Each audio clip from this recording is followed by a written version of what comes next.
다윗의 시대에 해를 거듭하여 3년 기근이 있으므로 다윗이 여호와 앞에 간구하매 여호와께서 이르시되 이는 사울과 피를 흘린 그의 집으로 말미암이니 그가 기브온 사람을 죽였음이니라 하시니라. 기브온 사람은 이스라엘 족속이 아니요 그들은 아모리 사람 중에서 남은 자라. 이스라엘 족속들이 전에 그들에게 맹세하였거늘 사울이 이스라엘과 유다 족속을 위하여 열심히 있으므로 그들을 죽이고자 하였더라. 이에 왕이 기브온 사람을 불러 그들에게 물으니라. 다윗이 그들에게 묻되 내가 너희를 위하여 어떻게 하랴? 내가 어떻게 속죄하여야 너희가 여호와의 기업을 위하여 복을 빌겠느냐 하니 기브온 사람이 그에게 대답하되 사울과 그의 집과 우리 사이의 문제는 은금에 있지 아니하오며 이스라엘 가운데서 사람을 죽이는 문제도 우리에게 있지 아니하나이다 하니라. 왕이 이르되 너희가 말하는 대로 시행하리라. 그들이 왕께 아뢰되 우리를 학살하였고 또 우리를 멸하여 이스라엘 영토 내에서 머물지 못하게 하려고 모해한 사람의 자손 7사람을 우리에게 내주소서. 여호와께서 택하신 사울의 고을 기브아에서 우리가 그들을 여호와 앞에서 목매어 달겠나이다 하니 왕이 이르되 내가 내주리라 하니라.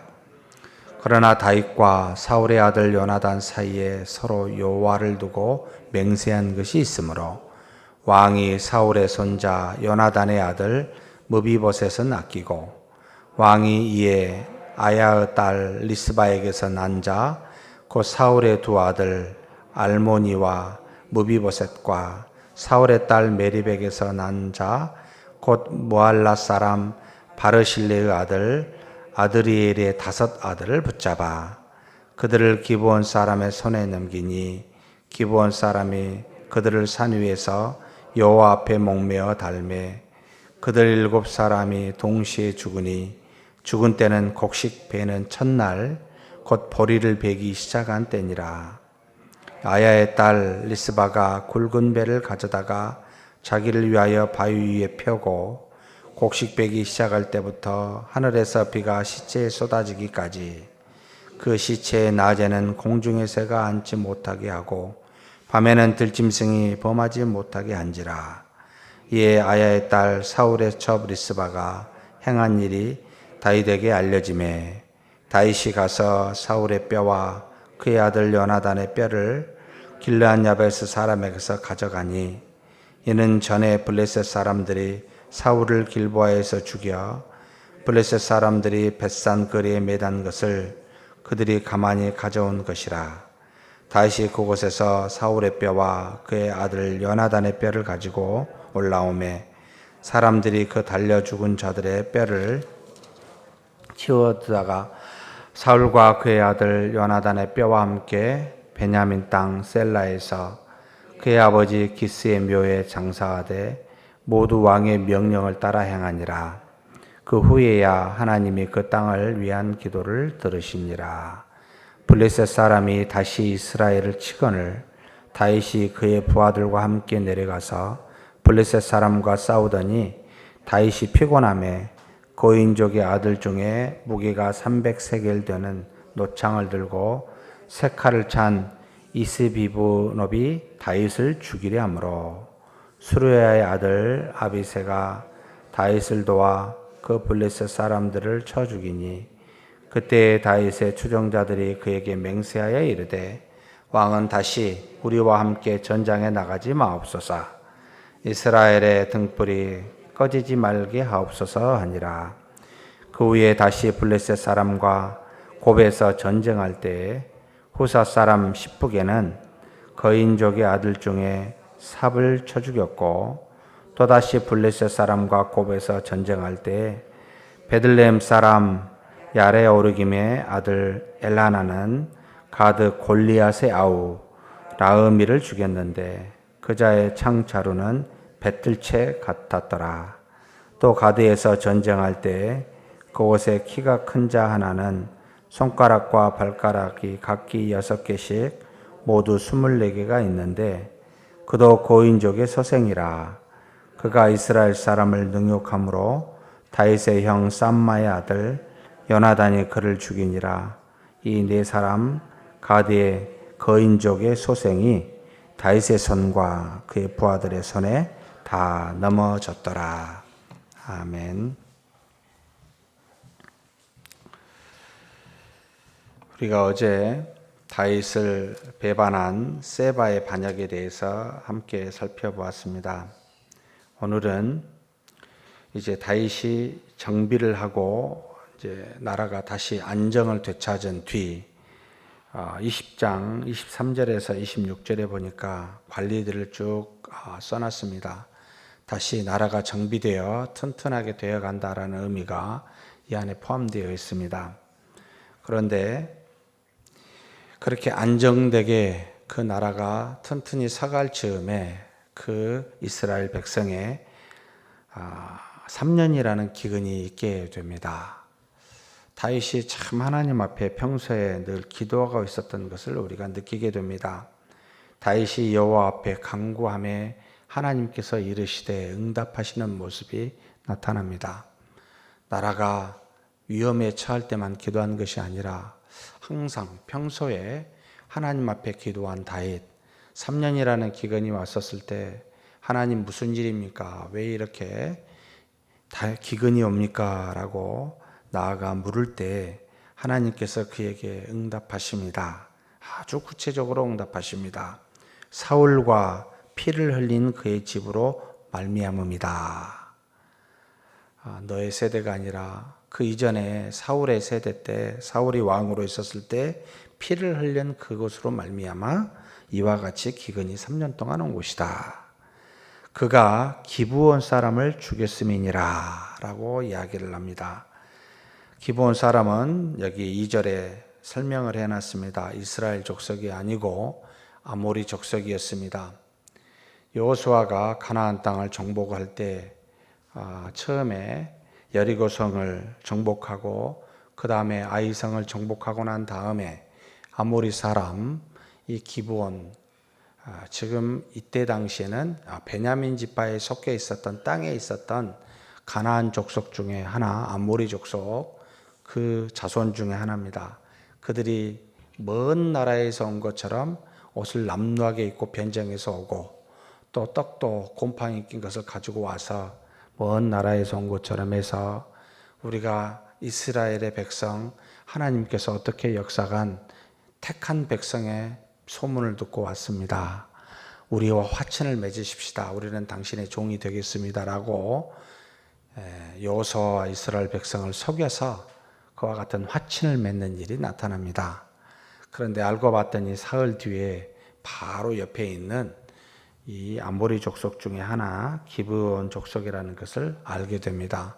이미 언약을 맺고 난 다음에 화친을 맺고 난 다음이라 어찌할 수 없어서 그들을 이제는 평생토록 이스라엘 나라가 멸망할 때까지 두 종류의 일, 물 깃는 일과 나무 패는 일, 한마디로 종으로서 이스라엘 민족에 삼게 되는 대신 그들의 생명은 보존시키는 그와 같은 일들이 여호수아서 9장에 나타나 있습니다. 이와 같은 화친을 맺었는데 이 화친을 맺은 지는 놀랍게도 지금 이 다윗이 기근을 맞이하기 400년 전입니다. 400년 전에 화친을 하나님이 그 언약을 기억하시고 문제는 그 이전에 있었던 사울이 그 놀라운 하나님과의 맺은 언약을 잊어버리고 이스라엘 사람과 유다 사람들에게 잘 보이기 위해서 이 기브온 사람을 쳐 죽여 그 땅에서 몰아내는 일들이 있었기 때문에 하나님께서 이걸 기억하고 징벌하십니다. 그런데 두 가지를 생각해 볼 필요가 있습니다. 첫째는 하나님은 모든 언약을 기억하시는 분이시구나. 400년 전에, 여러분 400년 전에 우리의 세대, 우리 조상들은 그리스도를 믿는 세대는 아니어서 그것까지 기억할 수도 없겠지만 혹시 400년 전에 우리 조상들이 누군가 언약 맺은 거 혹시 아세요? 400년 전은 고사하고 100년 전 우리 아버지 세대 혹시 기억하신 분 계십니까? 에이, 그것도 너무 심하다. 우리 시대 10년 전 내가 누군가 무언가를 약속한 것을 기억하십니까? 참 제가 이걸 보면서요, 정말 하나님은 놀라우신 분이시다. 하나님 앞에 행한 모든 것은 정말 신이시기에 잊어버리시 아니하시는구나. 정말 함부로 약속을 맺지도 말아야 되고 함부로 맹세하지도 말라라는 예수 그리스도의 신약에 사실 가르침이 있습니다만, 하나님은 전부 알고 그것을 기억하시는 분이시구나. 그래서 말을 정말 함부로 하지 말아야 됩니다. 모든 것을 알고 계시고 기억하시는 하나님 앞에 너무나 쉽게 이야기를 합니다. 누구는 이렇다 저렇다 판단하는 이야기를 아주 쉽게 이야기합니다. 듣는 사람의 마음에 상처를 받게 되지요. 두 번째 기억해야 될 것은, 하나님께서는 구약의 성경을 쭉 읽어보면 두 가지를 못 참으시는 하나님이시다는 걸 보게 됩니다. 첫째는 뭐죠? 절대로 우상 숭배하는 건 못 봅니다. 왜냐하면 우리 생명과 직결되어 있기 때문에 그렇습니다. 두 번째는 무엇요? 억울한 자의 피, 신원하는 기도를 절대로 하나님이 외면치 않으신다는 것을 보게 됩니다.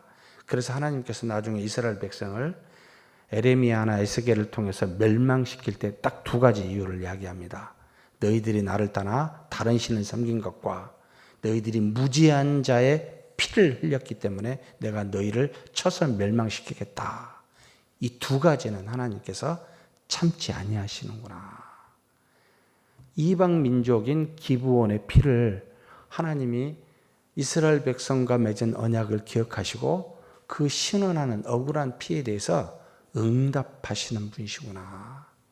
이거 기억해야 됩니다. 정말 하나님 앞에 억울하게 나로 인하여 상처 주어 아프게 하는 일은 없어야 되겠구나. 그래서 예수 그리스도께서 우리를 뭐라고도 말하지 말라고요. 라마라는 말을 또 쓰지 말아라. 바보 또는 멍충이라는 말이기도 합니다. 농담이 됐든 진담이 됐든 믿음의 사람에게 이런 말을 함으로 인하여 상처를 주면 상처받은 사람의 기도를 하나님이 응답하시기에, 가만히 계시지 아니하시기에 여러분 절대 주지 말아라 라고 신신당부하는 게 그리스도의 우리에게 가르쳐 주시는 명령 아닙니까? 그래서 저는 무슨 생각이 드냐면, 웬만하면 말하지 말자. 말을 하면 할수록 참 실수하게 돼 있습니다. 웬만하면 안 하는 것이 가장 낫다. 살아보면 살아볼수록 지혜로운 말이 정말 하기 힘들기 때문에 지혜로운 말도 멍청한 말도 아예 하지 말자. 그만 것이 오히려 가장 지혜롭구나라는 생각을 하게 합니다. 왜냐하면 의도하지 않게 말을 툭 뱉음으로 상처 주기 때문에. 제가 교회에 있으면서 이런저런 이야기를 들을 때가 있습니다. 열심히 우리 운전하시는, 새벽이 됐든 주일이 됐든 운전하시는 분들, 수많은 분들을 태워오십니다. 늦을 수도 있고 빠를 수도 있고 가깝게 내릴 수도 있고 멀리 내릴 수도 있고 문을 열릴 수도 있고 안 열릴 수도 있는데, 이럴 때마다 툭툭 던지는 말들에 의해서 운전하시는 분들이 상처를 받습니다. 또 우리 주일날 여기 이렇게 매 차량을 많이 오잖아요. 여러 우리 주차위원들 참 고생해서 봉사하십니다. 그런데 주차위원들한테도 말을 툭 해서 이분들 안에 상처가 있고, 또 주차위원들도 말을 해서 주차하시는 분들한테 상처를 주는 일이 있습니다. 참 우리의 어리석음입니다. 그러니까 우리의 부족함과 연약함입니다. 이걸 먼저 인정을 해야 되는데, 그리고 이것을 안 하기 위해서는 정말 말을 조심해야 되는데, 이런 부분들에서 노출이 되면서 우리끼리 너무 쓸모없는 상처를 주고받는 일이 너무나 많습니다. 왜 이런 일이 일어날까? 우리의 대적이 수없이 밖에 많은데 우리 안에서 이렇게 어리석게 3년의 기근이라는 것을 사울의 잘못으로 인해서 전체 백성이 고통받습니다. 이 문제를 해결하라는 거였습니다. 사랑하는 성도 여러분, 정말 이래야 하지 마자. 사울과 같이 어리석게 하나님의 언약을 잊어버리고 그 하나님 앞에서 기브온 사람, 하찮은 이방인이라 할지라도 여러분 그 언약을 깨고 그것을 어겨서 원수, 무고한 피를 흘리는 일을 하지 말자. 그들에게 무엇을 해줄 거냐고 다윗이 묻습니다. 그들의 후손, 사울의 후손 중에 7명을 주십시오. 우리가 목매달겠습니다. 하나님께서 명령한 것은 아니지만 그들이 원한을 풀어주기 위하여 하나님의 그 뜻을 따라서 기브온 사람의 그것을 요청을 수락하게 됩니다. 그래서 7사람을 내주게 되는데 다윗이 기억합니다. 뭘 기억합니까? 요나단과 하나님 앞에서 맺은 언약, 그걸 기억하고 무비보셋을 아꼈다. 다윗은 기억한 사람이죠. 그죠? 그래서 무비보셋은 빼놓고 나머지 7사람을 택하게 되는데 바로 사울의 첩 리스바는 뭘로도 유명합니까? 아브넬과 함께 동침한 여자이기도 합니다. 하나님이 또 이런 방식으로 또는 징계하시기도 한다라는 생각을 합니다. 기브온의 원한을 풀어주고 또 바로 이 사울의 첩 이 여인에게는 리스바에게는 이렇게 또 징계하시기도 하구나. 2 아들이 있었습니다. 아들의 이름이 알모니, 그 다음에 무비보셋, 동병이인이네요. 보니까 무비보셋 이 2를 내주고 그 다음에 사울의 딸 메랍에게서 난 5 아들을 내주어서 사울의 고향인 기브아에서 목매달아 죽이게 합니다. 그런데 하나님이 이때요 놀랍게도 기근을 그치게 하지 않습니다. 이것도 우리가 좀 기억해야 할 필요가 있습니다. 그 2 아들을 잃은 여기 나온 사울의 첩 리스바가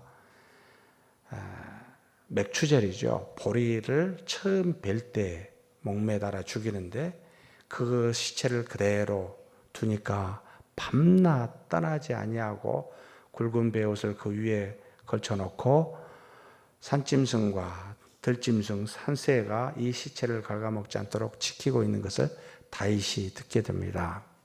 다윗이 멀리 길르앗 야베스는 길르앗 땅 요단강 동쪽편에 있죠. 한마디로 사울이 그 길르앗 야베스가 암몬 족속에 의해서 침략을 당한다 할 때 이스라엘 군대 30만 명, 그 다음에 유다 군대와 함께해서 그것을 지켰던 것을 고맙게 생각해서 이 야베스 사람이 블레셋 군대에 죽임을 당한 사울과 요나단의 그 시체를 몰래 가져다가 그 야베스에서 가지고 있었을 때 다윗이 그 뼈들을 다 가져오라 합니다. 그리고 이 5명, 7명의 아들들과 함께 사울의 아버지 기스의 장사에다가 다 장사를 치러주게 됩니다. 성경에 놀랍게도요, 그게 14절입니다.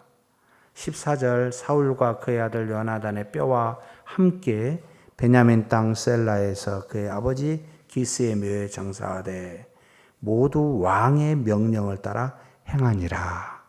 그 후에야 하나님이 그 땅을 위한 기도를 들으시니라. 기브아 사람의 원수를 갚아주고 이 사울의 첩 누굽니까? 리스바의 마음의 상처도 어루만져 주어 모든 것을 다 해결하니까 그제서야 하나님이 모든 기도를 들으시고 기근을 멈추게 하셨더라. 하나님께서는 한 사람의 고통만 돌아본 게 아니라 전체의 고통을 돌아보고 전부 다 이루게 하고 난 이것을 원하시는 분이시구나. 우리가 어떤 사람의 잘못을 여러분 징계하면 징계로 말미암아 이 사람의 주변에 사랑하는 사람의 고통스러움이 뒤따를 겁니다. 그것까지도 돌아보게 하시는 하나님이시구나를 보게 됩니다. 다윗은요 참 긍휼이 많다 생각을 하게 됩니다. 기브아의 원수도 풀어주고 마땅히 사울의 첩 하나님의 벌을 당한 게 마땅하지 않습니까? 근데 그 사울의 첩의 그 마음의 아픔도 돌아보아 전부 해결해 주도록, 그래서 하나님이 이 기근을 멈추게 하는 것이 나타납니다.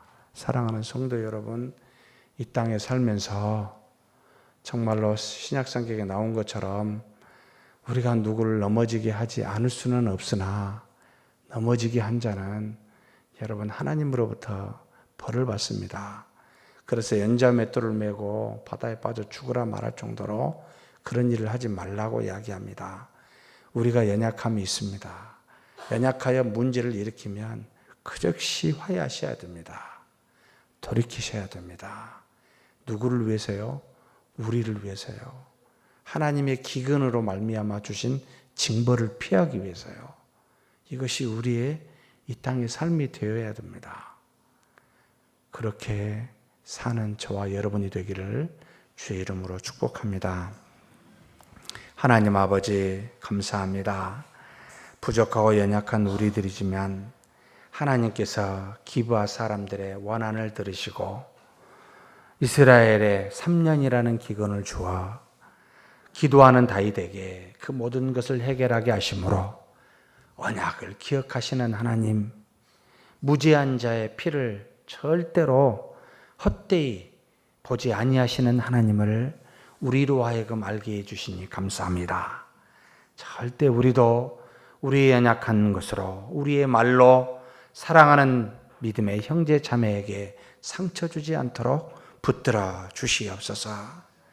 그래서 하나님 상처 주었다면 화해하도록 돌이켜 찾아가 우리의 잘못을 용서하도록 하나님 그런 우리가 되게 하여 주시옵고, 또 하나님 우리 마음에 긍휼을 허락하여 주사 상처받고 고통하는 자들을 그들의 마음을 위로할 수 있는 다윗과 같은 우리가 되게 하여 주시옵소서. 감사하고 우리 주님 예수님의 이름으로 기도하옵나이다. 아멘.